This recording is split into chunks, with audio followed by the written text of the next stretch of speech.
Hi everybody, welcome to Oxford News This Week. I'm Terry Stiles sitting in for Jim Hughes. The Village of Leonard has street closures coming up, a change coming up at the top for the Oxford Fire Department, and Oxford High School volleyball team tributes one of their own. All that and more, the Oxford News begins right now.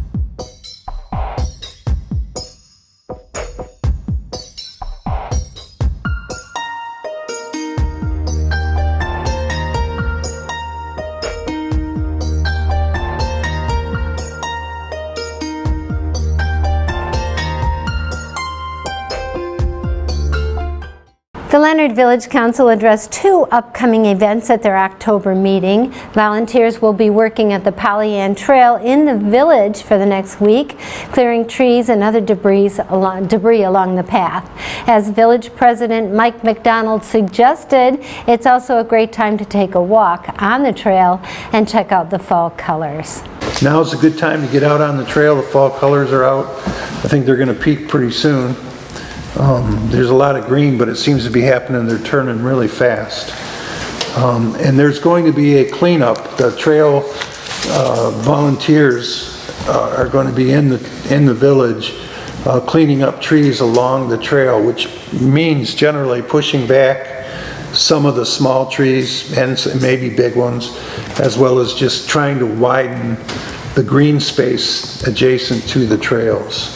That'll be happening in the next few weeks. The Village of Leonard Council also announced this year's Christmas tree lighting, which will take place on Sunday, December 4th, and will include a visit from Santa Claus.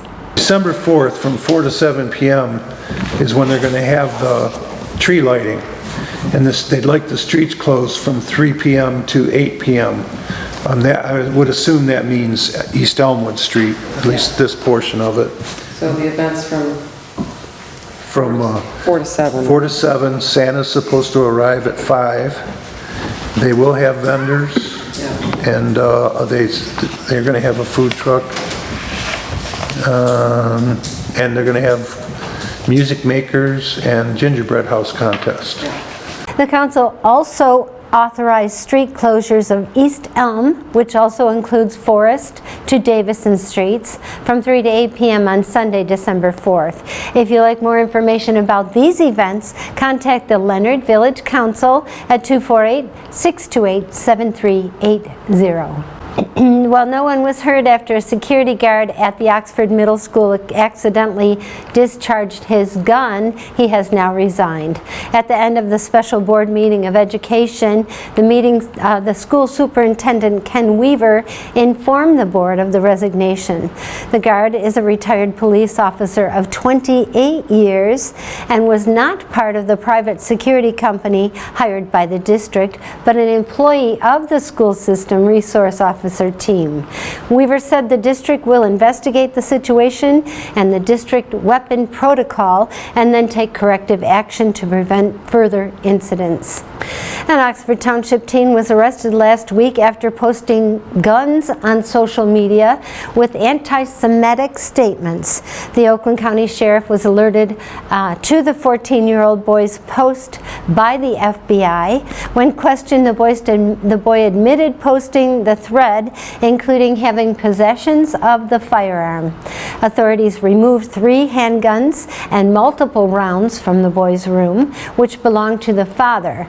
The teen was placed in the Oakland County Children's Village to await an October 19th hearing. Attorneys for the appearance of the Oxford High School shooter filed a motion in court last week in an effort to stop Oakland County Prosecutor Karen McDonald from sending email updates on their case to Oxford High School parents.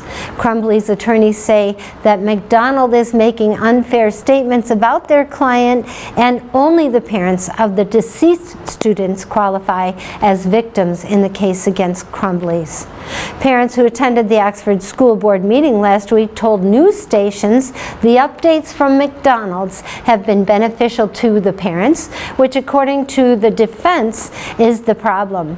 And although those parents do not explain how the prosecutor's remarks about the shooter's parents helped them. Last week, more than 100 Oxford High School students currently enrolled in the Oxford High School Medical Foundation and Patient Care Technician classes visited Fire Station 1 to learn essential skills of securing a patient's airways. Firefighter EMT Kelly Kilgore, who is the department's recruitment and retention manager, guided the students through this very special lesson. Congratulations. Last week, the Oxford Township Board approved trick-or-treat treating hours from Monday, October 31st from 6 to 7:30 p.m. Parents, please be sure to check for fake candy. National reporting of fentanyl being shipped into the U.S. in colorful forms of what looks like sweet tarts. So be very careful. Since 1996, Oxford Fire Chief Pete Schulz has been actively helping the residents in this community, and now he has decided to pass on the torch. Prior to taking over as fire chief in November of 2008, Chief Schulz has been a paid on-call firefighter in Oxford for nearly 50 years. An Oxford High School grad, the chief has enjoyed remaining in his community to help friends and neighbors and strangers in their times of need. But on December 31st of 2022, he will pass on his duties of overlooking the welfare of the community to Assistant Fire Chief Matthew Majestic. Last week, the Township Board voted unanimously to promote Majestic to Chief after 46 years as a firefighter and serving as assistant since 2021. The Warren Cousinel grad brings with him experience from 4 other departments as captain and battalion chief. Congratulations to the future chief. Now that Halloween is upon us, it's time to start thinking holidays, and the Oxford Area Chamber is doing just that. Last week they announced plans for the Christmas parade, which is always held the first weekend in December. This year the parade will be Saturday, December 3rd at 1 p.m. The theme this year is the old-fashioned Christmas.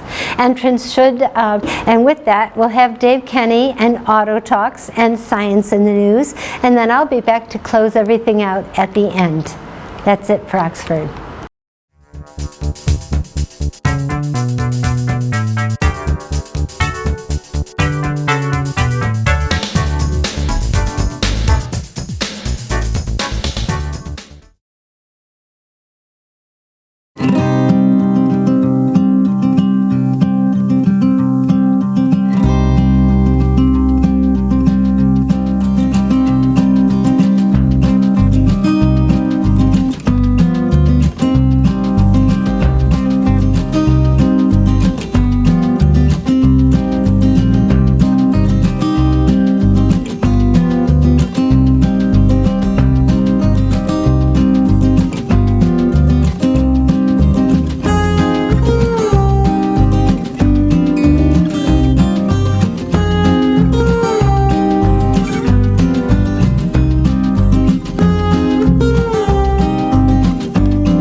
Welcome to this edition of Auto Talk. I'm Dave Kenny, and this story is taken from Automotive News. The subcompact crossover segment has been one of the hottest in recent years, nearly doubling in size to more than 1 million sales since 2016, and General Motors' biggest division is ready to double down in it again. The redesigned 2024 Trax, bigger, wider, and lower, part hatchback and part sporty crossover, is being positioned as a clean break from its predecessors. The reimagined Baby Ute will be slotted as the gateway to Chevrolet just below the Trailblazer in the smallest crossover segment, allowing shoppers multiple entry points to the brand. The Trailblazer, introduced in 2020 with traditional SUV styling, has been a runaway hit for Chevrolet, though U.S. sales have suffered in 2022 as GM prioritizes more profitable, larger light trucks amid key part shortages. Through the third quarter, U.S. sales of the Trailblazer slid 43% to 41,932. Chevrolet sees the crowded subcompact crossover segment. There are almost 15 core entrants, growing 32% over the next 5 years. While some rivals, Ford for example, exit the segment and formidable brands like Toyota enter, Chevrolet believes there is space for multiple entries under the same brand. Buick, Hyundai, and Kia also market two Baby Utes with different price points.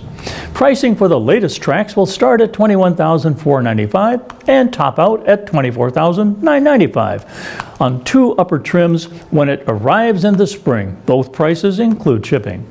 Chevrolet anticipates $5,000 will separate the average transaction prices of the 2024 Trax and the Trailblazer. The brand will field just one car for 2023 model year, the Malibu midsize. It is set to be discontinued by 2026. By adding another economical option below the Trailblazer that Malibu and other car customers can turn to when it's time to trade, Chevrolet hopes the Trax helps keep customers in the brand, especially as new vehicle prices soar. The new Trax features a 1.2-liter turbocharged inline 3-cylinder engine generating 137 horsepower and 162 pound-feet of torque, mated with a 6-speed transmission, putting it in a par with the Trailblazer. Unlike the Trailblazer, however, it will not offer all-wheel drive, an option on previous Trax vehicle models. Steve Majoros, Vice President of Marketing for Chevrolet, said the omission of all-wheel drive will not hinder sales or alter market share. 70% of Trax buyers traditionally opt for only front-wheel drive. The 2024 Trax will come with Chevrolet Safety Assist, wireless Apple CarPlay, and Android Auto with standard 8-inch or optional 11-inch screen depending on the variant purchased. 5 trims, LS, 1RS, LT, the Sporty 2RS, and Active will be offered with options including LED headlamps, 17-inch, 18-inch, or 19-inch wheels, 4-wheel disc brakes, and active noise cancellation. Extra features on most trims include push-button start, automatic climate control, and wireless phone charging. Chevrolet says cruise control is standard equipment on all models, with adaptive cruise control available on some trims, a first for the Trax. It's 4 inches lower, 2 inches wider than the outgoing 2022 Trax. The wheelbase is 6 inches longer with an interior that is 11 inches longer and 2 inches wider. The biggest footprint, or the bigger footprint that is, provides an extra 3 inches of rear legroom and nearly 12% more cargo capacity, while providing what Chevrolet calls more composed ride and handling characteristics. Much of the extra space can be attributed to a new platform shared with the Trailblazer and a lot of other similar components between the two, according to Chevrolet. Each trim will come with its own interior color accents. The LT trim, for example, features sky cool gray accent black seats. The Active trim will feature Evotech seats with yellow accents and black Chevrolet emblems throughout. Well, that's it for this edition of Auto Talk. I'm Dave Kenny. Stay tuned to Oxford Community Television.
Do you love local sports? Whether it's Oxford High School or Parks and Rec, you can buy copies of each game. To purchase your copy, call us at 248-628-9658 or give us an email at manager@occtv.org or talk to us at the next game. Hopefully we'll see you there. Hi, I'm Joseph Calhoun with the sports. And 2 Fridays ago, it was a tale of two halves, and unfortunately for the Oxford High School varsity football team, the first half of that Friday night's game was too much to overcome. They lost to the West Bloomfield Lakers 34-3. Oxford's defense did held back the West Bloomfield the entire second half, and with about 3 minutes left in the game, the Wildcat offense was finally able to move the ball close enough for junior kicker Jay Cady to nail a 30-yard field goal for Oxford's only score of the game. Oxford's loss dropped their overall record to 1-5 and 0-5 in the Oakland Activities Association Red Division. The Lakers improved to 5-1 overall and 3-1 in the OOA Red. This past Friday, the Cats traveled to Bloomfield Hills High School. Bloomfield was 1-6 overall and 1-4 in the OOA White Division. You can watch that game on our YouTube channel currently. 2 Thursdays ago was a special night for Oxford Volleyball as they celebrated Flower Night in honor and memory of Hannah St. Juliana, one of 4 students who lost their lives at the November 30th school shooting. That Thursday, while hosting Clarkston, St. Juliana played on the freshman team last season, and each roster shared memories from her volleyball coach, Jeff Kincaid. He added it was appropriate that the game against Clarkston was the Flower Night, as it was one of St. Juliana's best of the season. Along with flowers for people to take home, they could also take home snowdrops and Peter Pan crocus bulbs. The varsity team lost to Clarkston 3-0, 25-18, 25-11, and 25-16. The first set began with the Wolves taking a 4-0 lead. Oxford closed in with a block and kills from senior Rachel Townsend to tie the game 6-6. A few plays later, they took a point lead 8-7 before Clarkston went on an 8-point run to take a 15-8 lead. The Wolves took the first set 25-18. The next 2 sets, Clarkston jumped to a quick lead and finished with a 25-11 set and a 25-16 set. The Wildcats are 16-14-2 and 3-2 in the OA Red Division. That's it for the sports. Thanks for watching OCTV. I'm Joseph Calhoun.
Hey, this is former Detroit Lion Rob Rubick and former Lapeer, Michigan school teacher.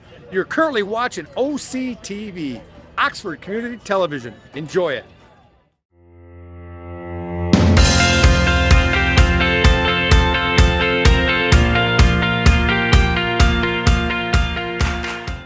Welcome to Science in the News. I'm Dave Kenny, and this story is taken from New Scientist.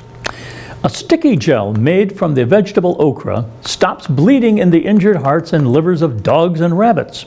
The biodegradable bandage could potentially be used in humans if it is shown to be safe and effective.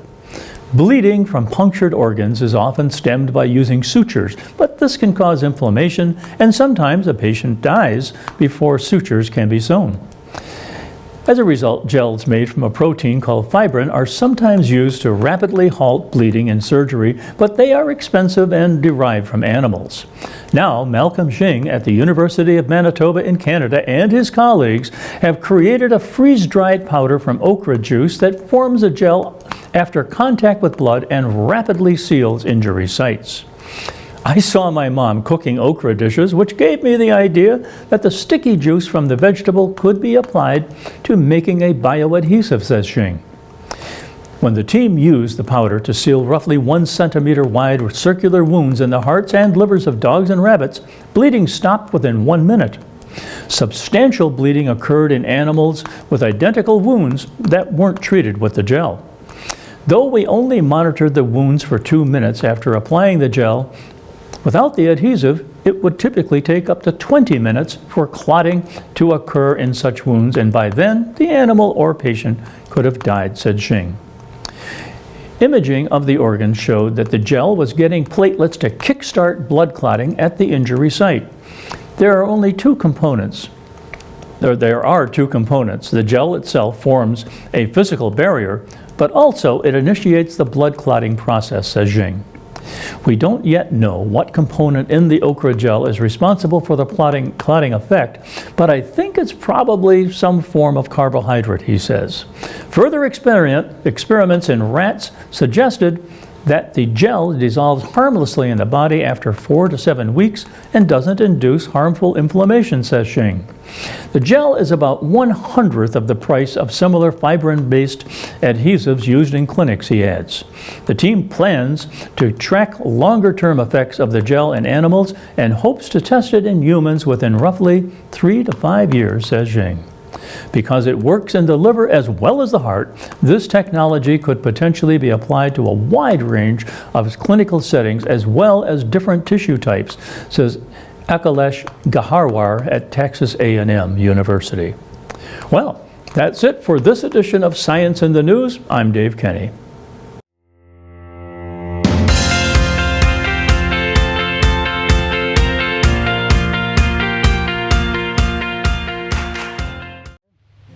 Hi, this is Evan Carr, and I'm an AmeriCorps Vista.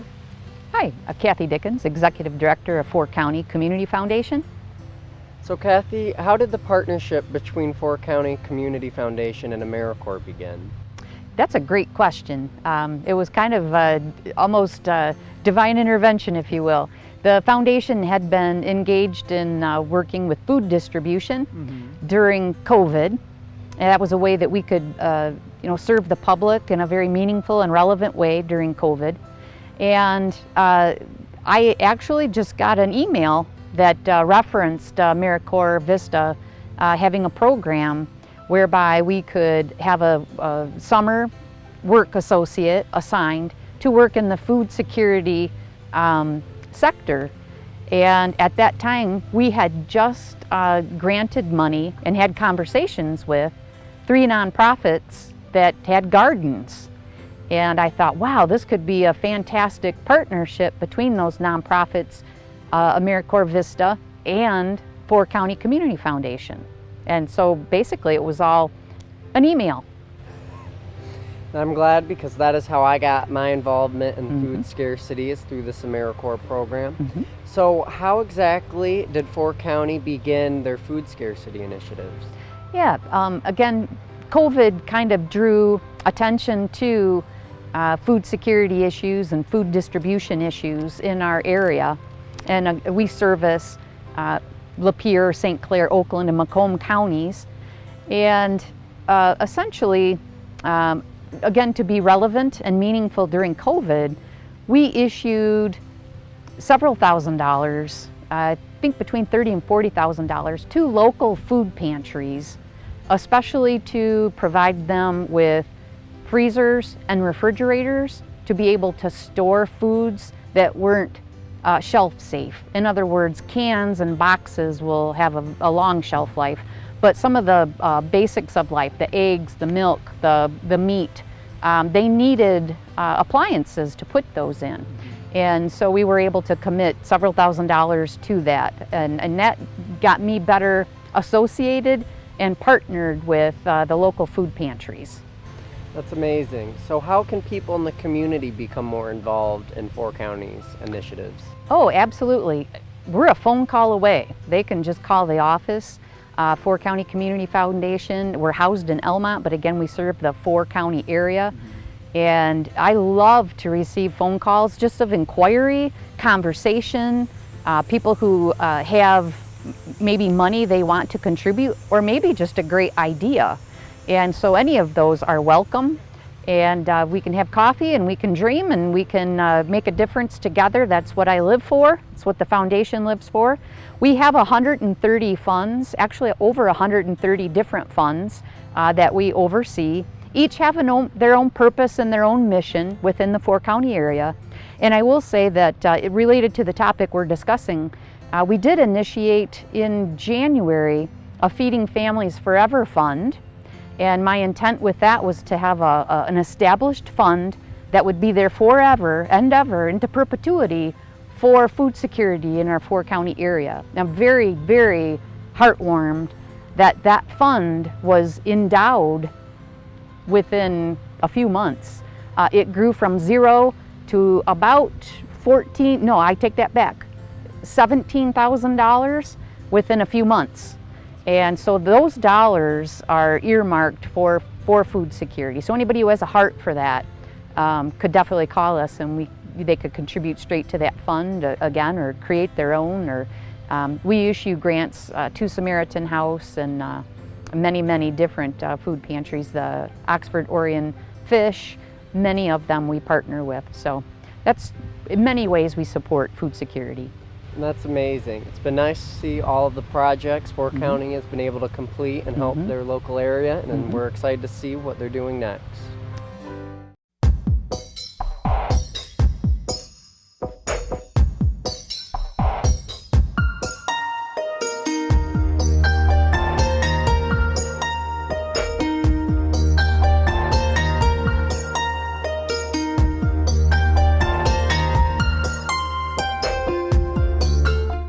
So that's it for Oxford News this week. Jim will be joining us again next week, but before I go, I'd like to say thank you to Oxford resident Mary Reynolds, who got up very early last Sunday morning to volunteer at the Detroit Free Press 45th Marathon in Detroit. Congratulations to all the runners, which were nearly 18,000, representing 20 different countries and every state of the Union. Thanks for doing that, and thanks for watching Oxford News This Week. I'm Terry Stiles.